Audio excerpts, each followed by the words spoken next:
व्यासपीठावरती उपस्थित असलेले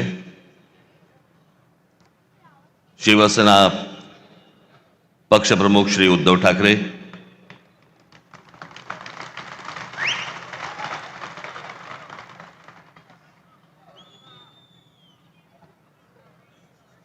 माझे मित्र आणि शिवसेनेचे नेते श्री संजय राऊत,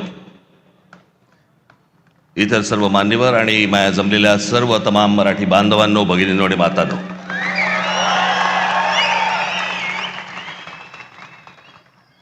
दरवेळेला इथे सभा घेतली की तो आमचा टेबल फॅन होतो. कुठे पाहायचं कळत नाही, इथे पाहायचंय का इथे पाहायचंय का इथे पाहायचंय. पण हे सरळ असल्यामुळे मी इथेच बघतो. चालेल ना?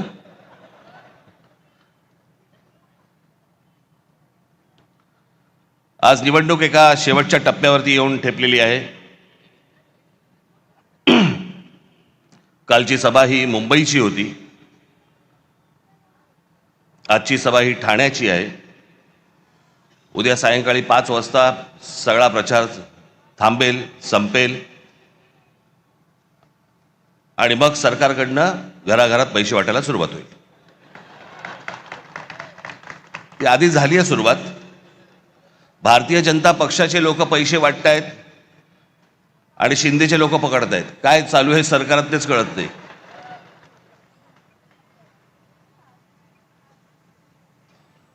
त्या दिवशी मी कल्याण डोंबिवलीला गेलो, अनेक मतदारसंघामध्ये फिरलो. प्रचंड हवा आहे तिकडे. सगळ्या गोष्टी एवढ्या करून पण मी खरं तर आज त्या कल्याण डोंबिवलीमधल्या काही लोकांना मी इथे बोलवणार होतो, पण आत्ता प्रचाराचा शेवटचे काही 2 दिवस आहेत, उरलेले आहेत, म्हणून ते इथे येऊ नाही शकले. पण मला त्यांना तुमच्यासमोर तर मला त्यांना आणायचंच होतं, मुद्दा म्हणून आणायचं होतं. अनेक लोक आहेत.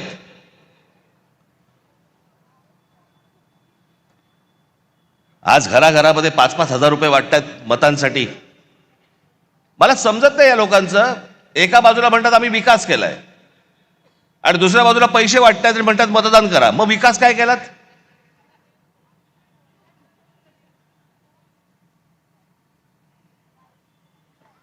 मला घेणाऱ्यांची चिंता आहे, देणाऱ्यांची नाही.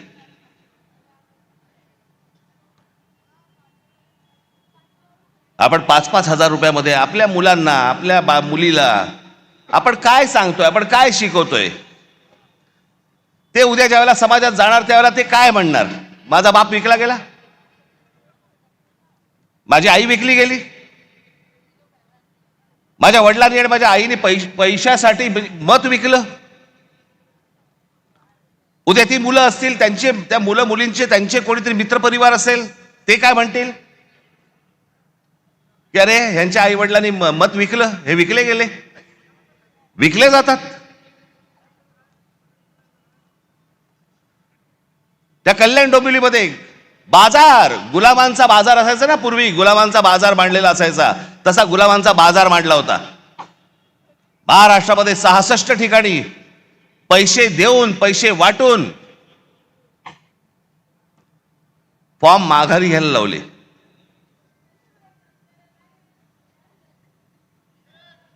त्या दिवशी मी माझ्या नाशिकच्या सभेमध्ये मी बोललो होतो, वेडे पैसे झालेत, वेडे पैसे.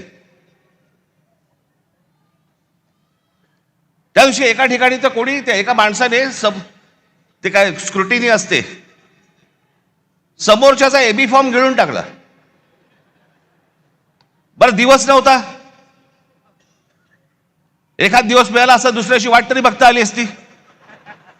एबी फॉर्म पडेल, एबी फॉर्म पडेल. इथपर्यंत गेलात तुम्ही. विकले जातायत काय, एबी फॉर्म गिळतायत काय.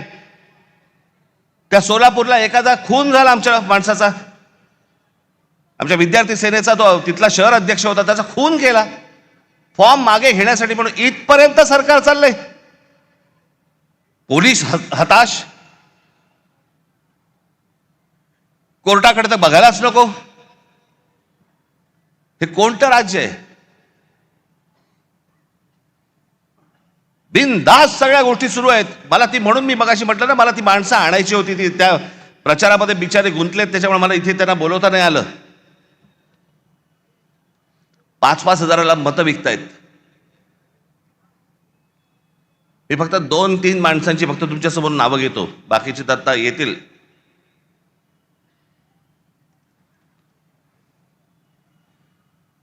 शैलेश धात्रक, एका ते काय प्रभागात 4चा प्रभाग असतो ना, त्याच्यामध्ये एका कुटुंबातले 3 जण उभे आहेत. शैलेश धात्रक, मनीषा धात्रक आणि पूजा धात्रक. किती पैशाची ऑफर झाली असेल तुम्ही कल्पना पण नाही करू शकत. म्हणजे काय लेवलचा बाजार मांडला या लोकांनी, तुम्हाला अंदाज येईल. या 3 लोकांना एका घरात मिळून 15 कोटी रुपयाची ऑफर दिली गेली. 15 कोटी. आणि मला ते मुद्दामून इकडे बोलवायचे होते त्यांनी 15 कोटीची ऑफर नाकारून ते निवडणुकीला उभे राहिलेत.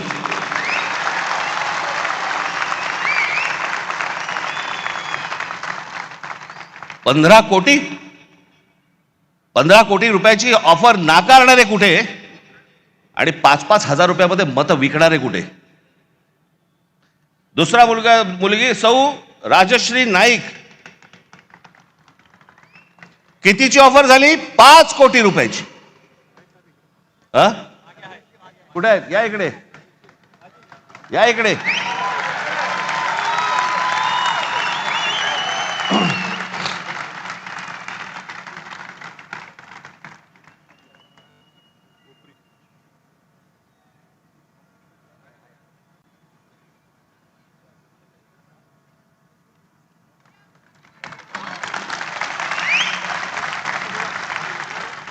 पाच कोटीची ऑफर झालेली गोष्ट नाकारणारी आहे. हे महाराष्ट्राचं स्वाभिमानी रक्त.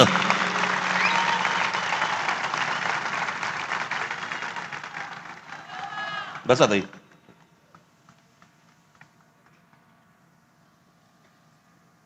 सुशील आवटे,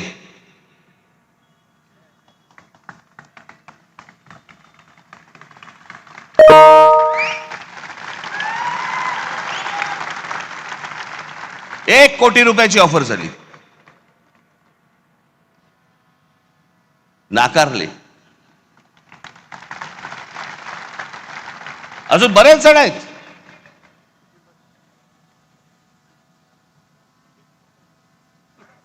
कुठून येतोय हा पैसा? काय चाललंय हे? किती पैसे वाटायचे? अहो तुम्ही हे फक्त 2-3 जण बघताय, महाराष्ट्रभर पैसे वाटलेत. महाराष्ट्रभर आले कुठून? टाकसाळे.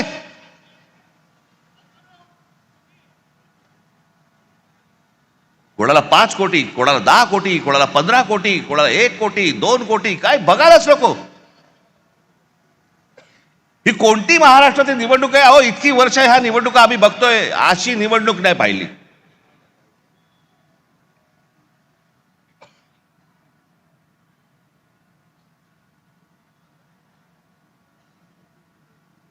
काही लगामच नाही या लोकांना. बिनधास जे काय हवंय ते करायचंय. कोर्टात जाऊन काय उपयोग नाही, पोलिसात जाऊन काय उपयोग नाही, कुठेही तुम्हाला जाऊन उपयोग नाहीये. बस आमची मर्जी. त्या बदलापूरला आमच्या महाराष्ट्र नवनिर्माण सेनेने त्या बाईच्या मुलीचं, एक लहान मुलगी जिच्यावरती बलात्कार झाला, तिचं प्रकरण जेव्हा बाहेर काढलं, त्यातला जो मुख्य आरोपी होता, काही कारण नसताना पोलिसांकडनं त्याला एन्काउंटर केला गेला, मारला, त्याला ठार मारला. का? कशासाठी? या नराधमांना ठार मारले पाहिजे, त्याच्याबद्दल वादच नाहीये. पण एन्काउंटर मध्ये ठार का मारायचा होता? काही गुपित होतं का? जर ते बाहेर पडलं असतं काही प्रॉब्लेम होता का? आणि त्याच्यातला जो सह आरोपी होता आपटे नावाचा, त्याला भारतीय जनता पक्षाने काल स्वीकृत नगरसेवक म्हणून स्वीकारलं. आमच्या अविनाश जाधवने धमकी दिली.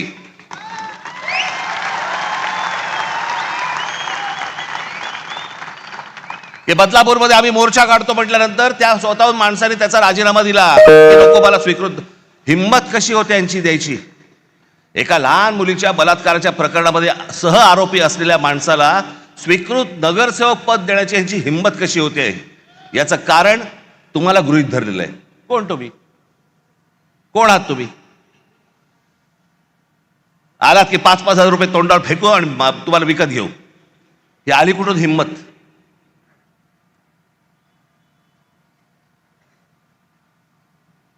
काल मी सांगितलं भ्रष्टाचाराचे आरोप आमच्यावरती करतायत. छगन भुजबळांना जेलमध्ये टाकणारे हेच देवेंद्र फडणवीस. त्याला तर काय झालं माहित आहे मला. जेव्हा आले त्याला मला बरा वाटायचा, माणूस चांगला वाटायचा. आत्तापर्यंत बरा होता.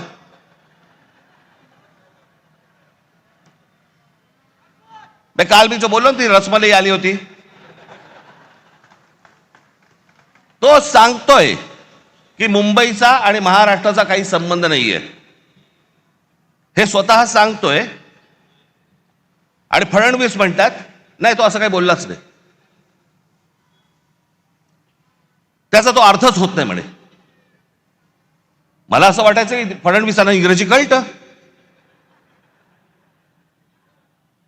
पण कसं आहे, खोटं बोलत राहायचं, खोटं बोलत राहायचं. त्याला वाटतं याच्यातनं लोकांना वाटेल की बाबा नाही खोट्याचं खरं करता येतं. नाही होणार. आता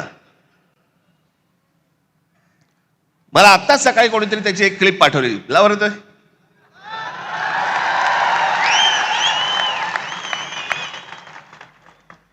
अण्णामलाईंच्या स्टेटमेंट बद्दल काय म्हणा? Bombay is not a Maharashtra city. Mumbai महाराष्ट्राची नाही याचं असं हे म्हटलं आहे. Bombay is not a Maharashtra city. Mumbai is not a Maharashtra city. असं नाहीये. Bombay is not a Maharashtra city. त्यांनी म्हटलं मुंबई हे आंतरराष्ट्रीय, आणि ते खरंच आहे, आंतरराष्ट्रीय शहर आहे. त्यात काय वाईट आहे? Bombay is not a Maharashtra city. आंतरराष्ट्रीय शहर आहे, महाराष्ट्राचं नाही असं असं बिलकुल नाही म्हटलेलं. Bombay is not a Maharashtra city. त्याचं वाक्य आहे. नाही नाही, तसा त्याचा अर्थच नाही. Bombay is not a Maharashtra city. CM साहेब त्यांचं वाक्य. तो बोलतोय खाली की मुंबई महाराष्ट्राची नाही म्हणून नाही. तो असं बोललाच नाही म्हणे. त्याचा म्हणे तो अर्थच होत नाही. किती खोटं बोलायचं, काही मर्यादा? कोणासाठी करताय हे तुम्ही? कशासाठी करताय हे?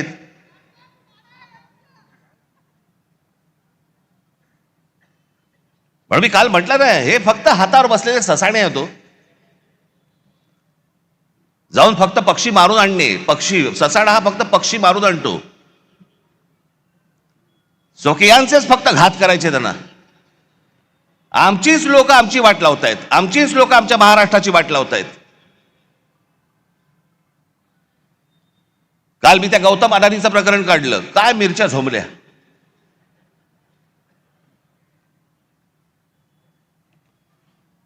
आणि काय पुढे सुरू केलं तर राज ठाकरेंचा माझा आणि गौतम अडाणीचा एक फोटो. बरं, मग पुढे माझ्या घरी गौतम अडाणी येऊन गेला एकदा. माझ्याकडे रतन टाटाही येऊन गेलेत. माझ्याकडे मुकेश अंबानी येऊन गेलेत. माझ्याकडे आनंद महिंद्राही येऊन गेलेत. अनेक उद्योगपती येऊन गेलेत. अनेक फिल्म मधले कलाकार येऊन गेलेत. घरी येऊन गेले म्हणून त्यांची काय पापं झाकायची का मी?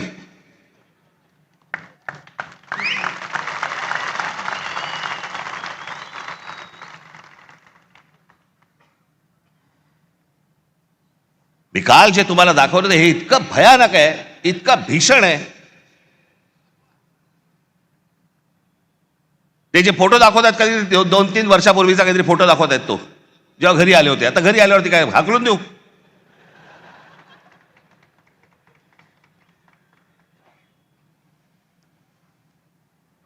ज्या वेळेला या महाराष्ट्रावरती संकट येईल, ज्या वेळेला या मुंबई ठाणा आमच्या शहरांवरती संकट येईल, राज ठाकरे दोस्ती बिस्ती बघणार नाही कुठे. आणि अडाणीशी दोस्ती करण्याचा माझा विषयच नाही. मी इतका अडाणी नाहीये.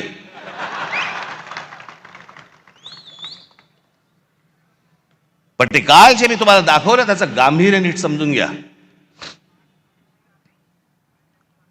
मी काल जे तुम्हाला सांगितलं की जवळपास 60% म्हणजे हा माणूस कधी सिमेंटमध्ये कधी नव्हता, तो आज माणूस 2 नंबरला सिमेंटमध्ये आलाय. आज देशातला 2 नंबरचा सिमेंटचा व्यापारी तो आहे. आज ही सगळी विमानतळ. आता नाही इथे गुजराती समाजातले लोक आले असतील. खरं तर आमचं तुमचं काही भांडण नाही आहे, फक्त आमच्याशी भांडायला येऊ नका.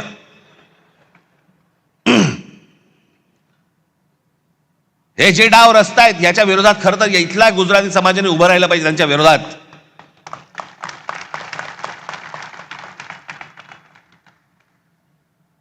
पण हे मुद्दामून ज्या गोष्टी करतायत हे काय करतायत, हा आत्ताचा जवळपास त्यांचे काहीतरी 6 का 7 का 8 काहीतरी विमानतळं या देशातली त्यांना दिलेली आहेत. विमानतळं तुम्हाला माहित नसेल म्हणून मी तुम्हाला सांगतो, यातलं नवी मुंबईचं विमानतळ हे सोडलं तर गौतम अडानीने या देशामधलं एकही विमानतळ बांधलेलं नाही. दुसऱ्यांनी बांधलेली, दुसरे चालवत असलेली विमानतळं गन पॉइंट वरती स्वतःकडे घेतली. बांधलेलं फक्त एकमेव पोर्ट गुजरातमधलं फक्त मुंद्रा पोर्ट. बाकी देशभरामधली जेवढी पोर्ट्स आहेत ही सगळी दुसऱ्यांची होती. गन पॉइंट वरती सांगितलं ही मला पाहिजेत.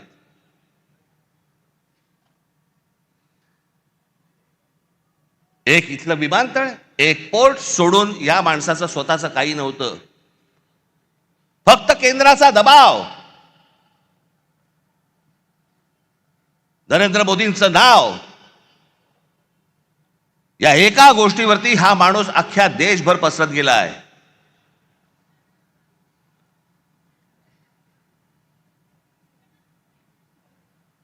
उद्या जर ही पोर्ट बंद झाली, तुमचा व्यापार ठप्प. उद्या देशामधली वीज निर्माण करणारा हा गौतम अडानी, उद्याने वीज बंद केली, तुम्ही अंधारात सगळे. तक्रार कोणाकडे करायची?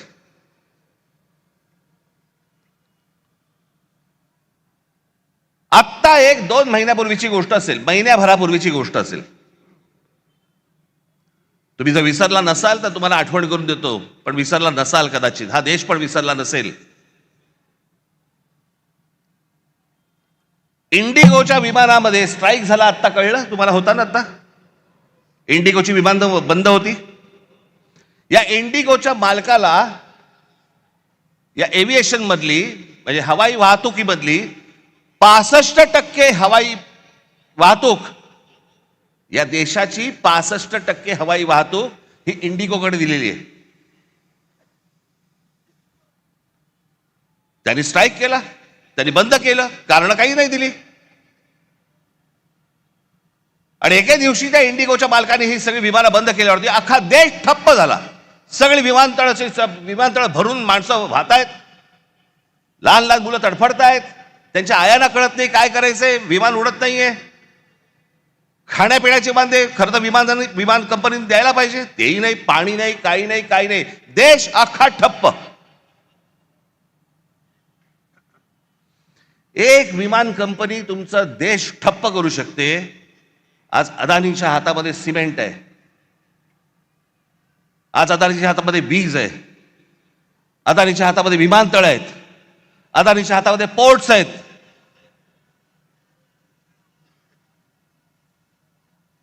लोखंडाचे व्यापार म्हणजे सगळं, म्हणजे उद्या हे जर समजा सिमेंटचे समजा करायला लागले, भाव वाढवायला लागले, तुमच्या घरांच्या किमती वाढत जाणार. या देशामध्ये तुमचं भवितव्य, तुमचं भविष्य हे कोण ठरवणार? गौतम अडानी ठरवणार. आणि एक माणूस या देशामध्ये इतका मोठा होतो फक्त 10 वर्षामध्ये, फक्त 10 वर्षामध्ये. 2014 ते 2025 11 वर्षात इतका मोठा झालेला, इतका श्रीमंत झालेला, इतके उद्योग उभारलेला जगात दुसरा माणूस नाही. आणि असा व्यवसाय उभारता येत नाही. अहो टाटा, बिर्ला, बाकीचे सगळे उद्योगपती यांना 50, 60, 100 वर्ष लागली.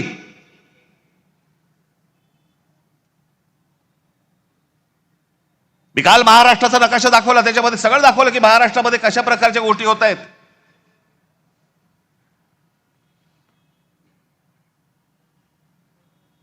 की इथे नवीन आता वाढवणला विमानतळ येते, नवी मुंबईचं झालंय, आणि सांताक्रूज विमानतळ हळूहळू हळूहळू सगळं बाजूला काढणार, सगळं नवी मुंबईला नेणार आणि सांताक्रूज विमानतळाचा मोठाच्या मोठा प्लॉट विकायला काढणार. आता आहे अदानीकडे. मी काय, माझा काय कोणी दुश्मन नाहीये. या देशामध्ये उद्योगपती मोठे व्हावेत, पण सगळे व्हावेत, एकाकडेच नाही. या देशामध्ये उद्योग आले पाहिजे, या देशामध्ये उद्योगपती वाढले पाहिजे, या देशामध्ये पैसा आला पाहिजे. उद्या उद्योग आल्यानंतर रोजगार निर्माण होतो. या देशामधले अनेक तरुण आहेत, तरुणी आहेत, यांना नोकऱ्या मिळतात, त्यांची घरं उभी राहतात. मी उद्योगपतीच्या विरोधातला माणूस नाहीये, पण एकाच उद्योगपतीवरती इतकी मेहरबानी का हे विचारणारा माणूस आहे. बाकीचे उद्योगपती मेले का या देशातले? आणि मग या माणसाला पुढे करायचा, सतत पुढे करायचा आणि वेगळे डाव आखायचे. बाकीचे ते व्यवसाय चालूच आहेत, पण महाराष्ट्रात काय चालू आहे जे मी काल तुम्हाला सांगितलं. भूगोल बघा एकदा. हे वाढवण जिकडे आहे तिकडे पुढे जा तुम्ही जरा, लगेच गुजरात लागतं. ही आपली शहरं, ही आपली मराठी शहरं, याच्यावरचा मराठी ठसा यांना पुसवायचा आहे. एक साधी गोष्ट तुम्हाला दाखवतो. या भाषावर प्रांतरचना ज्यावेळेला झाली मराठी लोकांसाठी महाराष्ट्र, गुजराती लोकांसाठी गुजरात, तामिळ लोकांसाठी काय तामिळनाडू, प्रत्येक भाषेचं एक राज्य निर्माण झालं. आणि मुंबई तर महाराष्ट्रामध्ये संयुक्त महाराष्ट्रात लढा होऊन 107 हुतात्म्यांना त्याच्यानंतर मुंबई महाराष्ट्राला मिळाली, जी महाराष्ट्राची होती, पण लोक छीनत होते तिला.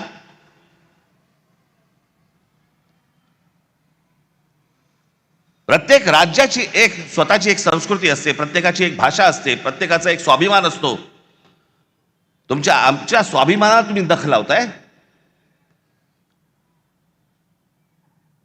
नवरात्राच्या वेळेला गरबा खेळला जातो. आमच्या इकडे मुंबईमध्ये पण होतात या गोष्टी, तुमच्याकडे होत असतील.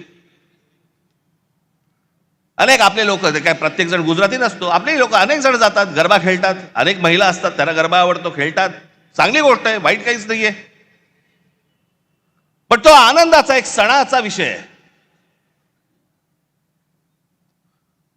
पण मुंबईत, महाराष्ट्र राज्याची राजधानी मुंबई विमानतळावरती जेव्हा गौतम अडानीने विमानतळ ताब्यात घेतलं, ते ताब्यात घेतल्यानंतर तुम्हाला काय सांगायचं होतं आम्हाला, ज्याच्यातनं ही कृती केली बघा.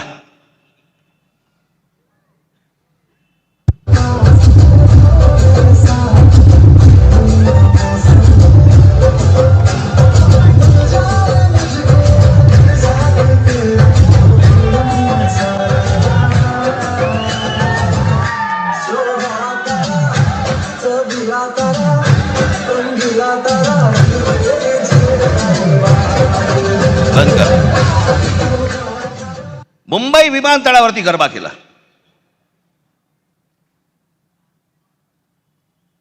तुमची ओळख पुसून टाकायची. मुंबई तुमची नाही आहे.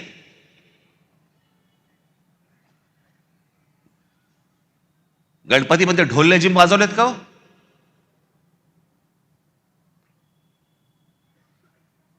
आणि जर वाजवायचे असतील तर फक्त ढोल लेझिमच वाजले पाहिजे मुंबई विमानतळावरती, बाकी काही नाही.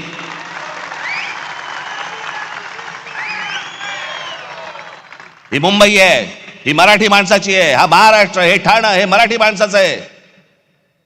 आपण सगळेजण इथे राहतोय, सगळेजण तुम्ही आलात. भले तुमची भाषा वेगळी असती, गुण्यागोविंदाने राहू, पण आमच्या घरी यायचं कपाट दुरुस्तीला आणि बायकोकडे नजर टाकायची, चालणार नाही.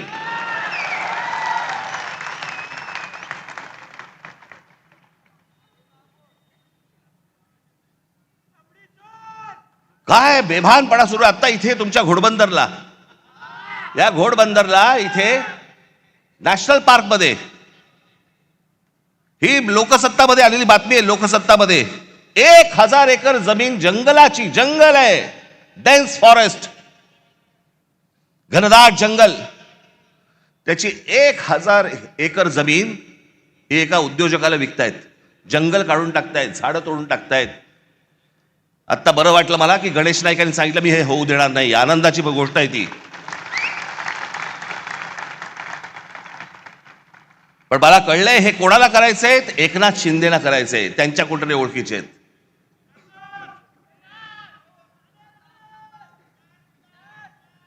जी दिसेल ती जमीन हे वरून उद्योगपती पाठवणार,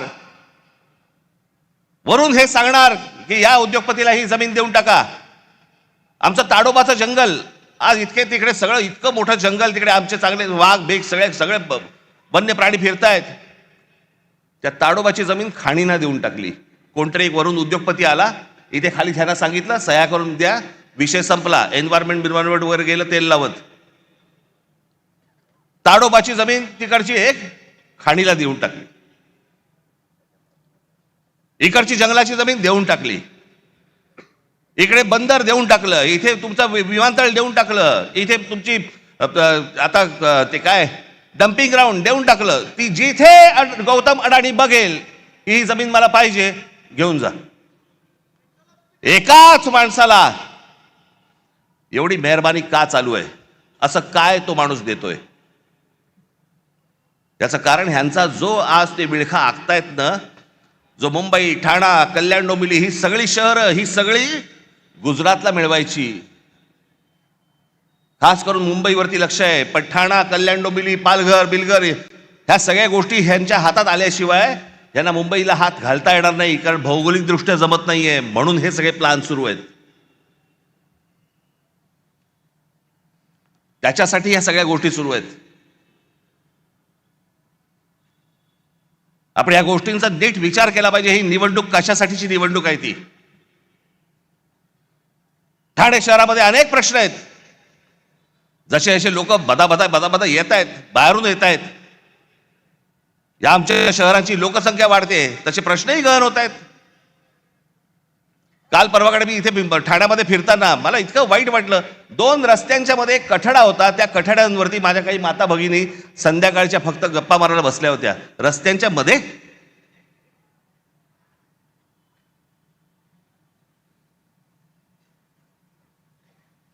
जे आम्हीच तुम्हाला सांगतोय, सुखसोयी तर उत्तम देऊच या ठाण्यामध्ये, पण तुम्ही असाल, तुम्ही टिकलात तर, तुम्हाला या ठाण्यात ठेवलं तर, उद्या भविष्य काळात असं नको व्हायला की उद्या ठाण्याचे सगळे प्रश्न कोण सोडवते? गुजरात सरकार, कारण महाराष्ट्रापासून वेगळे झाले. अनेक जण मला म्हणतात की नाही ते दरवेळेला तुम्ही घाबरवता, असं होणार. मी म्हटलं मी दरवेळेला तेव्हापासून नाही बोलत आहे, मला आता कळतंय उंबरठ्यावरती संकट येऊन उभं आहे.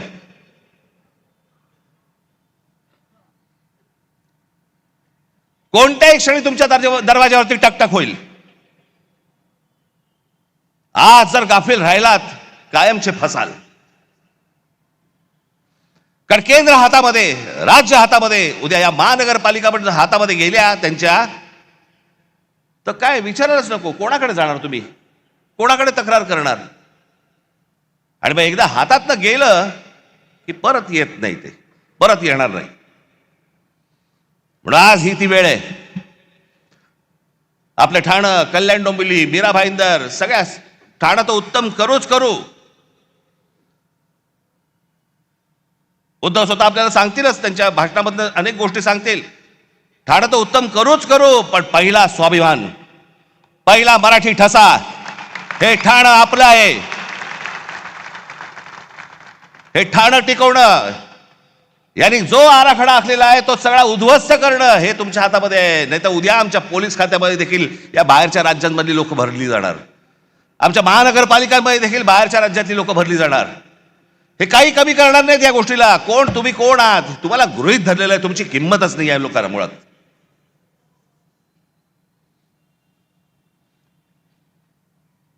जातील कुठे? येतील. 1.5 दमडी फेकली की येतील. हा जो त्यांचा आत्मविश्वास आहे, हा आत्मविश्वास तुम्हाला या निवडणुकीमध्ये मोडून काढायचा आहे. तुमचे जे कोणी मित्र परिवारातले लोक असतील, तुमचे जे कोणी नातेवाईक असतील, त्या सर्वांना सांगा की या आत्ताच्या येणाऱ्या उद्या 15 तारखेला शिवसेनेची मशाल आणि महाराष्ट्र नवनिर्माण सेनेचं इंजिन हे जोरात धावलं पाहिजे, जोरात चाललं पाहिजे. आम्हाला सत्तेचा अभ्यास नाहीये. वाईट या गोष्टीचं वाटतं, डोळ्या देखत शहरं जाऊ नयेत, डोळ्या देखत इतरांनी ही शहरं घेऊ नयेत, एवढ्यासाठीचं हे फक्त आत्ताचं हे युद्ध आहे. येत्या 15 तारखेला आपण सर्वजण सतर्क राहा. कुठेही गाफील राहू नका. जे BLA असतील, जे नेमले गेलेली माणसं असतील, बूथवरती सकाळी 6 वाजता जा. आणि जे काल सांगितलं परत सांगतोय, जर दुबार मतदार वगैरे करायला कोणी आले, तिथेच कान फडवायचे, तिथेच ठोकायचे, तिथेच मारायचे. ही शहर वाचवा, एवढंच फक्त आपल्याला सर्वांना आवाहन करीन आणि आपली सर्वांची मी रजा घेईन. धन्यवाद. जय हिंद, जय महाराष्ट्र. धन्यवाद राजसाहेब. यानंतर शिवसेना पक्षप्रमुख आदरणीय उद्धव साहेब ठाकरे यांना मी विनंती करतो की आपण